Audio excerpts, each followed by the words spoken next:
Namaste. Welcome back to Mindful Serenity Yoga or Waking Up in a Busy World, whatever site you're tapping into at the moment. I'm going to reach into my handy dandy jar and pull out another question so we can begin our answering of the questions within a 10-minute time frame. I'm hoping that someday that you will do this experiment for yourself and that you will get as many questions as you can from people, from the sources outside yourself, the internet, whatever, and just do your best to answer them within a 10-minute time frame. What that does for us is it allows us to tap into what's really going on. If we don't take the time to think about it and read about it and practice and prepare, we get to the authentic part of us. It's never going to come out perfectly, as you can tell by my videos, but we're getting to what we really are feeling and thinking and what we've learned. It's an assimilation of learning, an authentic assimilation of learning that often comes out. So that's my goal for doing it anyway, and I strongly encourage everyone else to do the same. Just to answer the questions as best you can. Anyway, I'm going to start the clock and I'm going to answer this question, or do my best to answer this question within the 10 minutes. It's a very good question. Not easy to answer, but very good. How do we deal with all the thoughts in our heads? How do we deal with all the thoughts in our heads? Take a deep breath.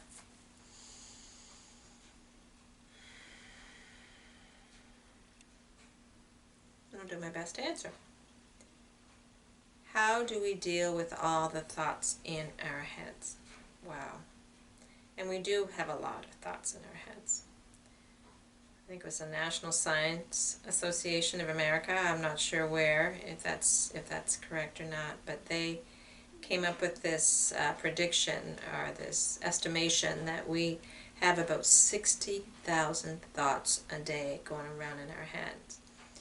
Something like 85% of those thoughts are said to be repetitive, I believe, and 80% are said to be negative. I'm not sure of the numbers, but that just goes to show how we have a constant loop of negative, most often negative thoughts going around in our heads constantly. Most of us are not even aware of what we're thinking. We just go through life reacting to our thoughts. I believe in the, cognitive therapy, cognitive behavioral, CBT, cognitive behavioral therapy, or cognitive restructuring, or I'm old school, so I would have probably known it as REBT, rational emotive behavioral therapy. And there's a new one out now for dialectic behavioral therapy, using some of the teachings from Buddhism, all psychological realms of assisting people with their thinking.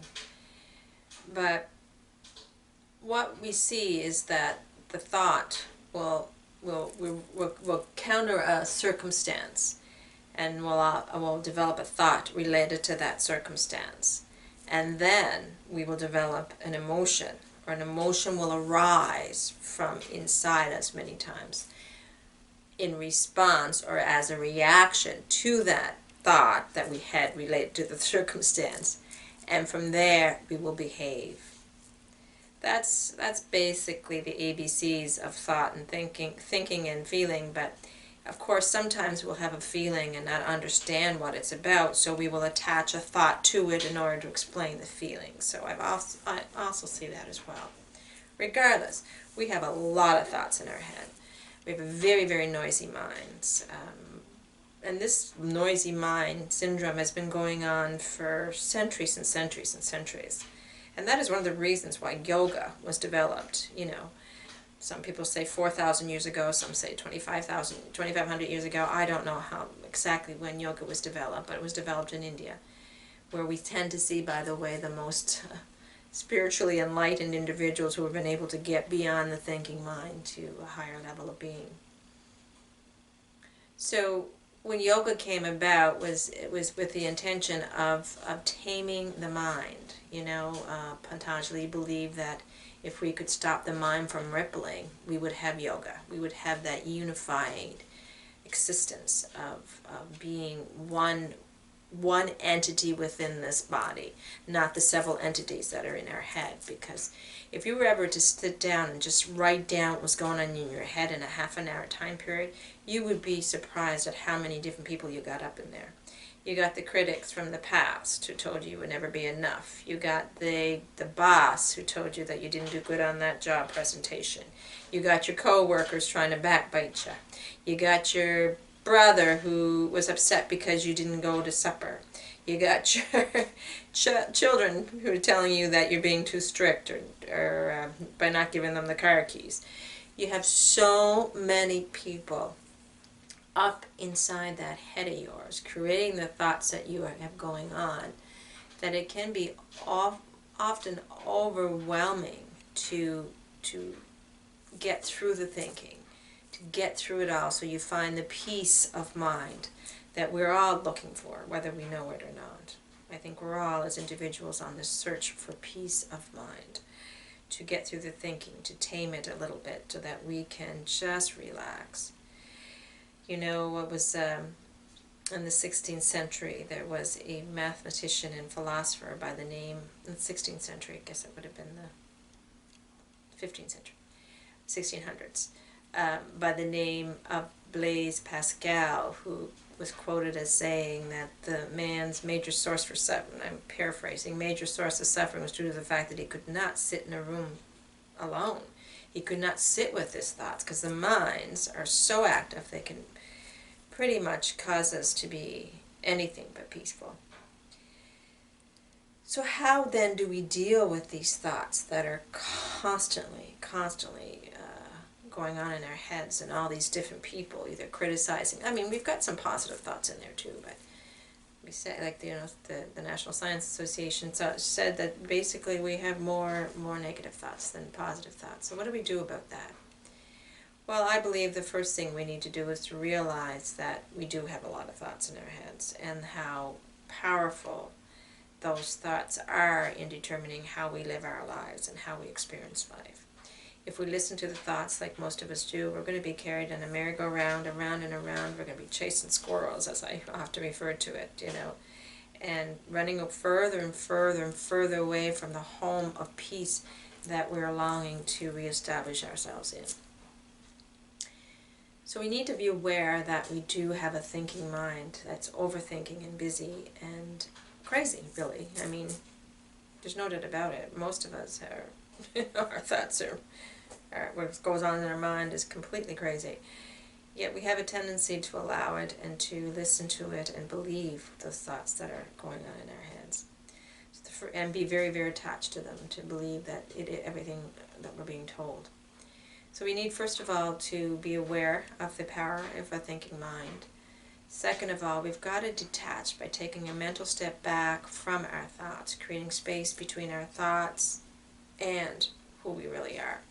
So who we really are is peaceful, okay? It's hard to get that there in your mind, so busy, and you have the monkey jumping around, flinging crap everywhere inside your head, to know that there's actually a peaceful center. You are peaceful. You are not that's going on, because it's so busy and distracting. It's keeping you anywhere from the peaceful center. But to realize that there is a peaceful center in you that can observe the mind. Okay, so it's like taking a mental step back, relaxing, doing yoga, taking a break, going into nature, just taking a breath, doing whatever you can to take a step back away from the thoughts so that you can observe them and see, number one, how crazy they are, and number two, that the fact that you're observing them means that you are not them, right? So you're creating even more distance between your thoughts and this reality of who you really are. So that's the second thing you have to do, is create that distance. And the third thing is to take part in a healing from what the mind has done through several different ways. You can do that. Of course, I'm going to encourage you, if your thoughts are really out of control, you need to see somebody and talk to the psychiatrists and the psychologists and those counselors or social workers who are equipped to handle your handle the stress that these thoughts are giving you. But then when you're ready to take the internal look, because it's going to be an internal game, to realize that your mind is yours to control and your responsibility, and you just need to learn how to drive it. It's like learning how to drive a car, basically. You are the entity that observes, that gets behind the wheel, and the car is the mind. So you really, it can drive you. If you're just letting it go, it's going to drive you into a ditch, right? But if you can keep your hands on the wheel and learn how to drive it appropriately, then you can actually help to take control of these thoughts. Not to stop them, you know, but to not allow them to affect you in the way that they have been affecting you. So we can do that through yoga. We can do that through mindfulness and meditation, which are great practices to take part in. And I would strongly encourage, if you're looking into meditation and mindfulness, to follow the Buddhist perspective. I'm not asking you to turn Buddhist or to convert to Buddhism, and I don't think a Buddhist would ask you to do that as well. But their mandate and mission is to help the world to become more mindful, and they teach meditation in a way that is very easy to follow, and it makes a lot of sense once you look into that. Thich Nhat Hanh, read a book of his, Pema Chodron. They're both different schools of Buddhism, but go, try them both out. Just get yourselves into that, understanding what meditation and mindfulness are all about. And practice being still, practice being by yourself, and practice sitting in that room, even though it's hard. And that's going to mean sitting with the discomfort those 60,000 thoughts create in our bodies, the feelings, the pain that we're trying to avoid and not have to feel. That being in a room alone creates in us because we're listening to all the nonsense up here, right?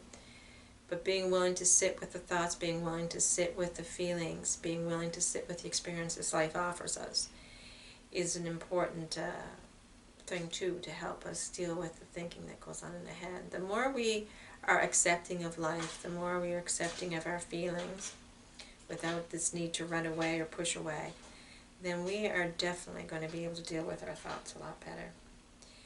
On a more practical level, what you can do is just record your thoughts. Record your thoughts, when you're having a lot of negative thoughts, write them down, and then go through a process of cognitive restructuring, trying to remove the absolutes from them, the have-tos, the shoulds, the musts that cause so much guilt and shame.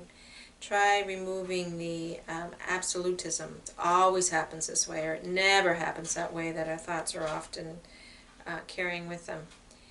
Also go and try to rephrase it in a way that it's more life affirmative or more positive, if you can, without being unrealistic, just so that it makes you feel a little bit better. So that's a more practical thing you can do with your thinking and helping you deal with your thinking. But the most important thing is to know that you are not your thinking. You are the peaceful center, the peaceful, spacious center that is observing your thinking, okay? And observing how you react to your thinking. And life isn't what your thoughts are telling you it is either. So your thoughts, if they're negative, if they're mostly negative, are going to be telling you that life and the world is a hard place to be in. Once you step away from your thinking and become the observer of your thinking, you fall into who you really are, the peaceful center of who you really are, and then you observe the world and perceive the world in a whole different way after that. So those are some of the things you can do to help deal with your thoughts. And don't be hard on yourself. Do not be hard on your thoughts, and do not be hard on yourself. Do this with a lot of self-compassion, because you are not alone in thinking like that. Believe me. Anyway, namaste. As you can tell, my time is out. Have a wonderful, wonderful day.